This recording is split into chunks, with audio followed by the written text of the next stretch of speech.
Bismillah. Assalamualaikum warahmatullahi wabarakatuh. Alhamdulillah wassalatu wassalamu ala Rasulillah wa ba'du. Ayyuhal ikhwah wa akhwat ya, terutama kelas 12 rahimani wa rahimakumullah jami'an. Alhamdulillah pada pekan ini Allah memberi kenikmatan kepada kita untuk bisa bertemu kembali untuk melanjutkan pelajaran kita pada fikih faraid. Yang kita juga bersyukur kepada Allah Azza wa Jalla yang mana pada pekan ini qadarullah kita menghadapi beberapa kendala sehingga kita kembali melakukan pembelajaran secara online atau melalui rekaman dari YouTube.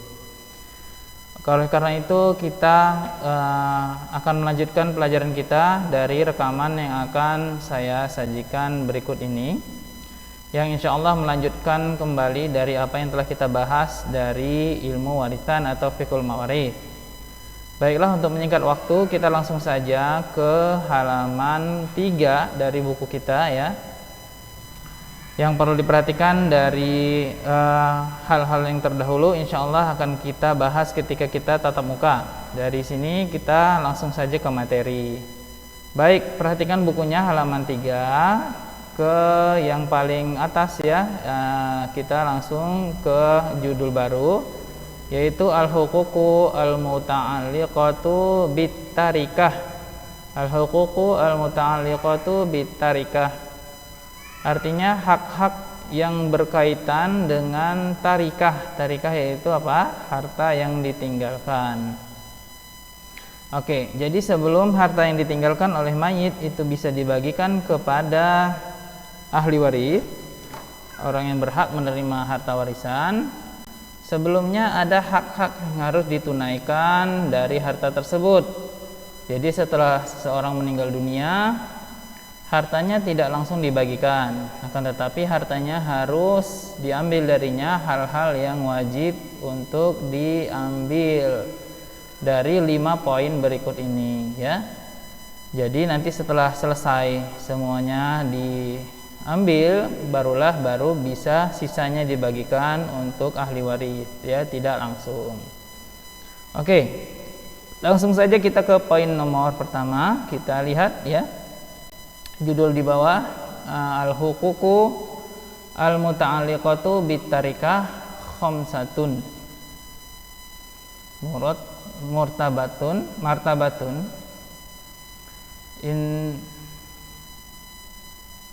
murattabatun inda qat at-tarikah ala nawil ati. Hak-hak yang berkaitan tentang harta yang ditinggalkan yaitu tarikah ada 5 yang tersusun ya. Jika ternyata harta itu terbatas jumlahnya, ala nahwil ati, yaitu dengan susunan atau urutan sebagai berikut ya. Ini urutan yang harus dikeluarkan terlebih dahulu ya, adalah poin nomor 1 terlebih dahulu dan seterusnya ke bawah ya, berdasarkan urutan pada buku ini. Kita baca nomor 1. Nomor 1, ma'unatu tajhiz lil mayyit nafsahu minal kafan wa ujratul mumsal wa ujrah hafirul qabr wa nahwi dzalik. Nomor 1 ini mu'nah tajhiz lil mayyit, artinya adalah beban penyelenggaraan untuk sang mayit, yaitu untuk penyelenggaraan diri sang mayit. Minal kafan, dari kafan dan lain-lain perlengkapannya, termasuk juga upah penggali kuburnya, termasuk juga untuk memandikannya dan lain sebagainya, yang semuanya termasuk dalam kewajiban fardu kifayah menguburkan mayit ya. Dari mulai ambulannya misalnya ya, biaya rumah sakitnya, kemudian kafan dan peti matinya kalau pakai peti, dan uang untuk kuburannya kalau pakai uang kuburan ya. Misalnya harus membayar tanahnya 2 kali 1 meter, dan untuk biaya-biaya yang dikeluarkan semuanya hingga sampai ke biaya untuk tukang memandikan dan tukang gali kuburannya. Nah, semua itu harus diambil dahulu dari harta sang mayit. Jadi umpamanya mayit punya sepeda motor, ya, maka dijual sepeda motornya dan dikeluarkan dahulu berapa juta untuk penyelenggaraan jenazahnya.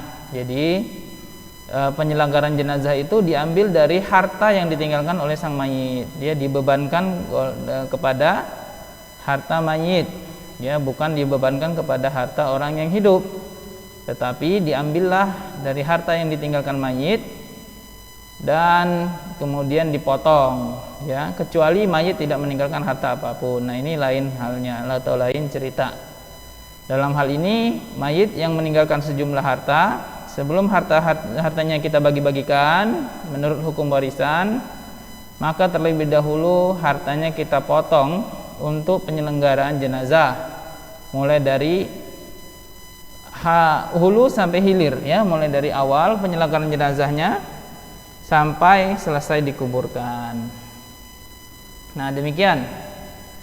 Oke, baik. Kemudian setelah dikeluarkan biaya penyelenggaraan, apalagi yang harus dikeluarkan dari harta? Yang kedua adalah al-huququ al-muta'alliqatu bi'aini tarikah kadaini alladzi birahnin. Al-huququ al-muta'alliqatu bi'aini tarikah kadaini alladzi birahin. Ya, nomor 2 artinya adalah hak-hak yang berkaitan dengan harta tersebut. Bi'aini tarikah itu artinya artinya dengan harta itu sendiri. Apa itu? Kadain, contohnya hutang. Nah, hutang itu kan sebenarnya adalah kewajiban yang harus dikeluarkan dari harta tersebut, kan gitu, yang sebenarnya dia harus dipotong dari harta tersebut, suatu kewajiban yang harus ditunaikan. Karena itu sebelum harta bisa dibagikan atau dimiliki oleh ahli waris, maka harus dikeluarkan dahulu hutang-hutang. Ya, karena itu kita lihat sebagian kaum muslimin apabila meninggal dunia, maka diumumkan kepada khalayak ramai, apabila ada yang memiliki sangkutan hutang, maka silakan melapor ke keluarga atau ke pihak keluarga, ya, agar bisa dilunasi hutang-hutangnya dari harta si mayit. Nah, demikian, ya. Jadi setelah kita keluarkan dari situ biaya pemakaman, kemudian kita harus juga melunasi hutang-hutang sang mayit jika ada, baru kemudian hartanya bisa dibagikan. Oke, demikian, ya. Jadi poin nomor pertama adalah mengeluarkan semua biaya penyelenggaraan jenazah. Nomor 2 adalah melunasi semua hutang. Nah, itu dia. Kemudian nomor 3, akhwat, ya, perhatikan apa itu al-huququ al-mursalah wa hiya al-muta'alliqah bi dhimmatil mayyit wa isa bi aini tarikah wa hiya nau'an al-huququ al-adami kal qard wa ujratud dar wa thamatul mabi wa nahwiha. Al-huququllahi ka zakati wan nazar wal kafarat. Nah, baik.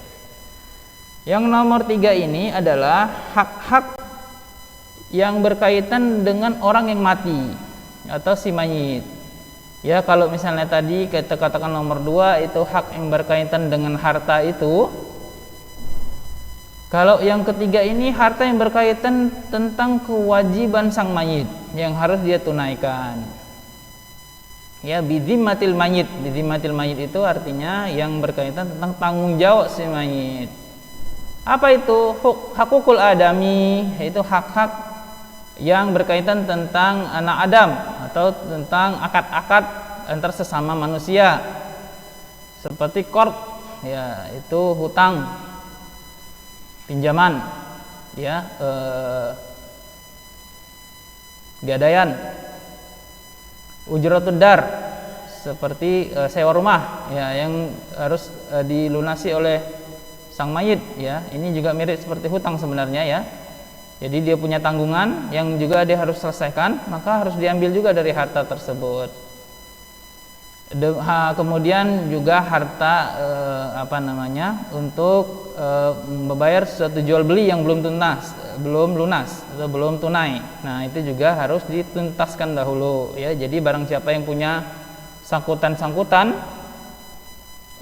dengan sang mayit ya, berupa harta-harta yang harus ditunaikan oleh sang mayit, maka harus dikeluarkan terlebih dahulu. Ya, contohnya tadi seperti sewa rumah yang harus dia bayar, sewa toko, kemudian gadaian-gadaian, kemudian harga barang dagangan dan lain sebagainya. Kemudian yang termasuk juga tanggungan sang mayit adalah tanggungannya kepada Allah. Nah, kalau tadi kan tanggungan yang berkaitan dengan manusia. Sekarang tanggungan yang berkaitan tentang hak-hak Allah seperti zakat. Ya, jadi dia punya kebun ya.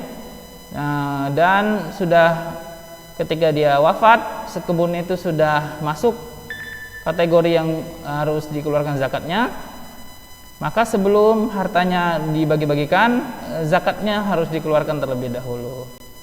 Atau dia punya simpanan emas ya, simpanan emas yang juga sudah sampai nisabnya dengan haulnya ya. Nah, ya sudah sampai dia jumlahnya dan juga sudah sampai 1 tahun disimpan, maka harus dikeluarkan zakatnya terlebih dahulu kalau belum dikeluarkan.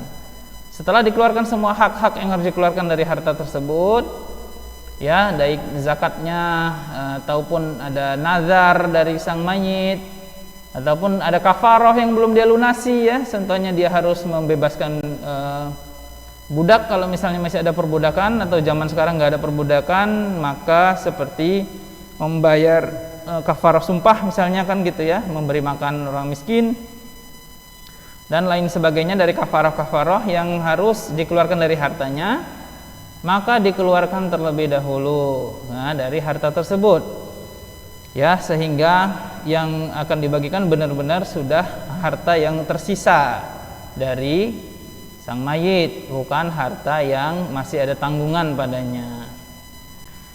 Oke, demikian yang poin nomor 3. Sekarang poin nomor 4, wasoya. Oke. Nah, jadi setelah tadi dikeluarkan semua biaya untuk penyelenggaraan jenazah, hutang-hutang, kewajiban-kewajiban, zakat, kafarah dan lain sebagainya, maka dikeluarkan juga wasiat jika dia punya wasiat. Ya, memang wasiat ini diperbolehkan dalam Islam ya. Contohnya seseorang mati atau meninggal dunia lalu dia berwasiat, jika dia mati maka sebagian hartanya digunakan untuk membangun masjid misalnya, atau madrasah, atau fasilitas umum, sumur ya, dan lain sebagainya. Nah, ini juga harus ditunaikan wasiat ini ya. Jadi dari harta tersebut yang tadi sudah kita keluarkan poin nomor 1, nomor 2, nomor 3, itu kita keluarkan lagi untuk wasiatnya sang mayit jika ada. Misalnya dia berwasiat, kalau aku mati nanti buatkan kamar mandi umum di sini gitu ya. Atau sebagian hartaku untuk membangun menara masjid misalnya ya, dan lain sebagainya. Maka dikeluarkanlah wasiat tersebut dari hartanya. Hanya saja dalam wasiat ini ya, nanti akan kita pelajari, wasiat ini tidak boleh lebih dari 1/3 harta ya. Wasiat ini tidak boleh lebih dari 1/3.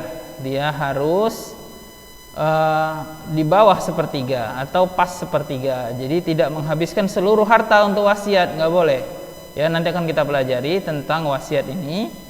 Jadi wasiat ini maksimal 1/3 dari harta, tidak boleh menghabiskan seluruh harta untuk wasiat, nggak boleh ya. Sehingga kalaupun ada wasiat, maka maksimal yang bisa diberikan dari harta tersebut 1/3-nya, sementara sisanya 2/3 lah, itu baru bisa dibagikan kepada ahli waris.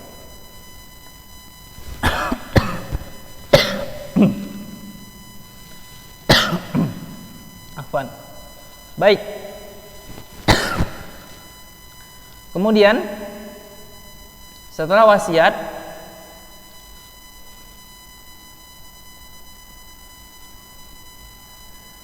maka barulah poin nomor 5 itu ada namanya al-irthu. Nah, itu dia baru harta yang akan dibagikan untuk ahli waris ya. Jadinya setelah selesai semua tanggungan-tanggungan, hak-hak dan wasiat-wasiat, barulah sisanya bisa dibagikan kepada ahli waris. Nah, demikian ya, akhwat. Jadinya kita akan membagikan harta yang sisanya setelah semuanya ditunaikan. Tidak semua harta atau seluruh harta yang ditinggalkan, enggak. Seperti contoh yang kita sebutkan tadi pada awal ya, misalnya dia memiliki sebuah sepeda motor, ya maka tidak seluruh sepeda motor itu bisa dibagi-bagi atau diwariskan kepada sang ahli waris, enggak boleh. Harus dulu dikeluarkan padanya hak-hak ini. Jika tidak ada lagi pada hak-hak ini yang dikeluarkan, baru itu menjadi milik ahli waris. Tidak boleh langsung diambil atau apalagi dikuasai sendiri, nggak boleh ya. Sedangkan diambil langsung saja tidak boleh, harus ada hak-hak yang dikeluarkan.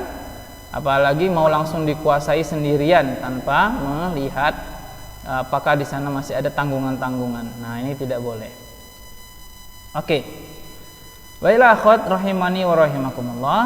Lalu kemudian kita masuk ke judul baru ya. Jadi setelah tadi kita mengetahui harta mana yang ternyata boleh dibagikan ya, yang sudah bersih, yang sudah tidak ada lagi padanya sangkutan-sangkutan, tanggungan-tanggungan, barulah kita akan membagikan harta. Nah, sebelum kita membagikan harta, perlu diketahui di sana ada namanya arkanul irthi. Arkanul irthi, ada rukun warisan. Apa rukunnya? Ya sebagaimana rukun sholat, maka ada poin-poin yang harus terpenuhi untuk bisa membagikan suatu harta. Nah, apa itu rukunnya? Rukunnya ada 3 ya. Kalau ada 3 ini berarti bisa kita laksanakan pembagian warisan. Jika tidak ada, maka tidak bisa karena tidak tercukupi rukunnya. Wa arkanul irth salasa, rukun warisan ada 3. 1, al-muwarrithu, yaitu apa al-muwarrithu? Yaitu mayit al-haqiqah. Dia adalah sang mayit. Jadi orang yang meninggal yang akan mewarisi harta, yang hartanya diwariskan kepada ahli warisnya atau keturunannya, itu namanya al-muwarrits. Al-muwarrits adalah al-mayyit. Ya, muwarrits adalah mayit.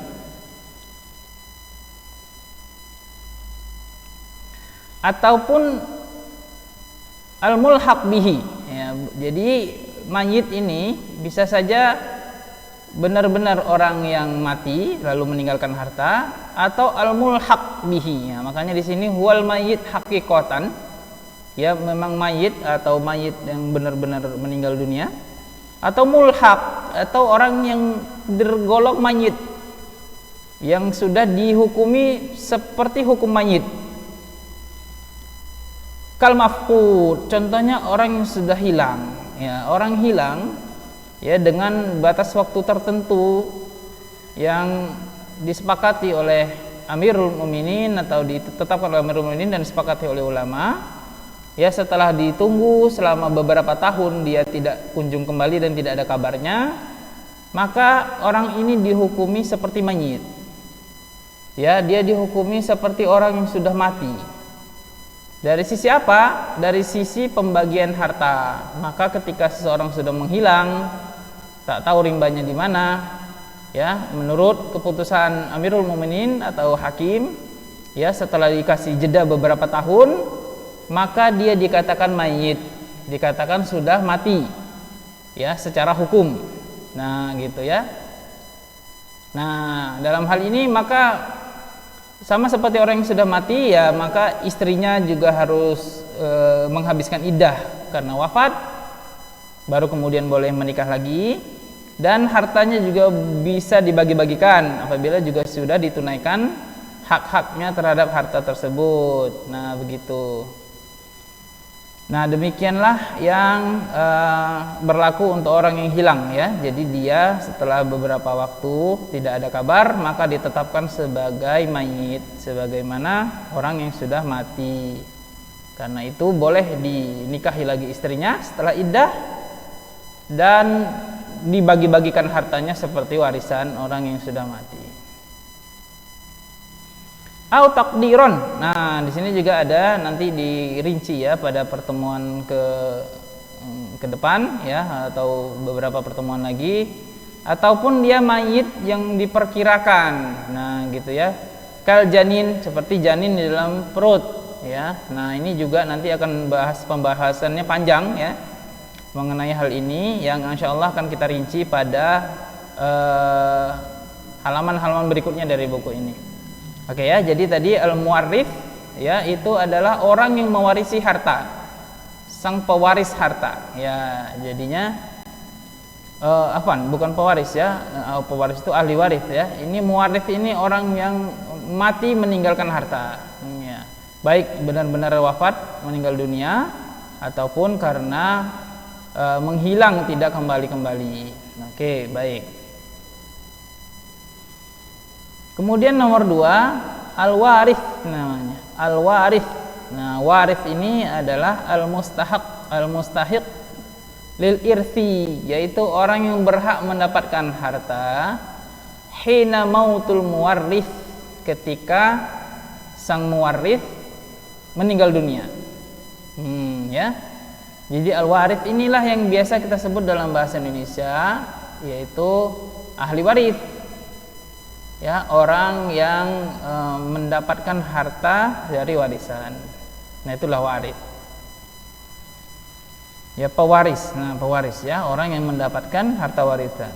Yaitu al-mustahaq lil irthi, yaitu orang yang berhak mendapatkan harta warisan ya. Tapi nanti kan akan kita rinci lagi siapa sebenarnya ahli waris tersebut kan gitu. Siapa yang disebut ahli waris? Karena nggak semua ahli waris kan, sebagaimana yang sudah kita terangkan, tidak termasuk di dalamnya tetangga misalnya kan gitu, tidak termasuk waris. Jadi siapa waris? Waris adalah yang sudah ditetapkan oleh syariat dari kalangan kerabat muwarrith atau mayit ya, yang sudah kita sebutkan ke atas dia ya, dari bapak, ibu, kakek, nenek dan seterusnya, ataupun ke bawah dari anak, cucu dan seterusnya, ataupun ke samping ya, bisa saudara dan saudari, kemudian bisa juga paman dan bibi dari pihak ayah. Oke, nah itu al-warith, orang yang menerima harta. Oke, nanti disyaratkan juga ya, sebagaimana disebutkan di sini hina mautil muwarrith ya. Jadi dia berhak mendapatkan harta ketika sang mayit itu wafat. Nah, jadi perhitungannya atau yang menjadi patokan dari waris adalah, yang waris ini adalah orang yang ketika sang muwarrith wafat atau mati, dia dalam posisi hidup dan mendapatkan hubungan yang bisa menerima harta warisan ya. Jadi posisinya ya, ringkasnya adalah dia hidup ketika sang muwarith ini mati. Nah, dia hidup ketika sang muwarith mati. Nah, itu dia. Jangan termasuk orang-orang yang berhak mendapatkan warisan. Ya, ini syaratnya ya. Jadi tidak bisa diwariskan harta itu kepada orang yang sudah mati. Yang sudah mati atau sudah tidak ada, maka tidak ada haknya. Ya. Ya, karena syaratnya nanti adalah dia wal waris ini adalah orang yang hidup ketika sang muwarith mati. Kemudian dirinci juga oleh para ulama di sini. Perhatikan setelah koma itu minal ahya'i haqiqatan au mulhaq bihim hukman kal mafqud wal haml ya. Kemudian di sini juga disebutkan yang dikatakan hidup itu betul-betul dia hidup ya, ataupun yang mulhaq, yang dia dikaitkan dengan orang yang hidup secara hukum, seperti orang yang hilang, yang belum jatuh tempo. Yang hilang sudah jatuh tempo, kita katakan tadi sudah dianggap mayit. Nah, jadi ini orang hilang yang belum jatuh tempo, wal haml, dan janin yang di dalam kandungan. Nah, itu juga bisa dikategorikan hidup apabila sudah ditiupkan nyawa padanya. Jadi janin juga mendapat warisan? Ya, dapat warisan apabila ahli sang pewarisnya al-muwarithnya mayit, ya, ketika dia sudah ditiupkan nyawanya di dalam kandungan. Nah, ini termasuk yang mendapat warisan. Ya, jadi anak bayi dapat warisan dari ayahnya yang sudah meninggal dengan syarat dia sudah ditiupkan ruhnya ketika bapaknya itu meninggal misalnya gitu ya. Dan yang syarat-syaratnya nanti akan kita sebutkan atau kita rinci nanti. Untuk janin, ya, janin ada pembahasan khususnya nanti insyaallah taala. Baik akhwat, kemudian ya nomor 3 al-haq al-mauruth wa huwa at-tarikah. Nah, ini dia rukun ketiga. Jadi tadi rukun pertama adalah al-muwarith, ketiga al-warith, ketiga al-haq al-mauruth. Nah, ini dihafal ya. Ini masuk ujian ini, arkanul irthi ini ya. Masuk ujian ini ya, rukun warisan. Nah, sebutkan 3 rukun warisan. Nah, jawabannya al-muwarith yaitu mayit, al-warith yaitu ahli waris, kemudian al-haq al-mauruth yaitu harta yang diwariskan, ya, huwa al-tarikah, dan dengan kata lain at-tarikah, sebagaimana istilah yang sudah kita sepakati kemarin ya, bahwasannya harta yang ditinggalkan itu namanya tarikah. Oke, nah itulah 3 dari rukun warisan ya, yang mana apabila ketiga rukun ini terpenuhi maka kita bisa menyelenggarakan warisannya, yaitu ada orang mati dengan meninggalkan harta, ada orang yang hidup yang mendapat hak untuk harta orang yang mati tersebut, dan ada hartanya yang dibagikan ya. Jika sudah lengkap maka bisa kita selenggarakan warisannya.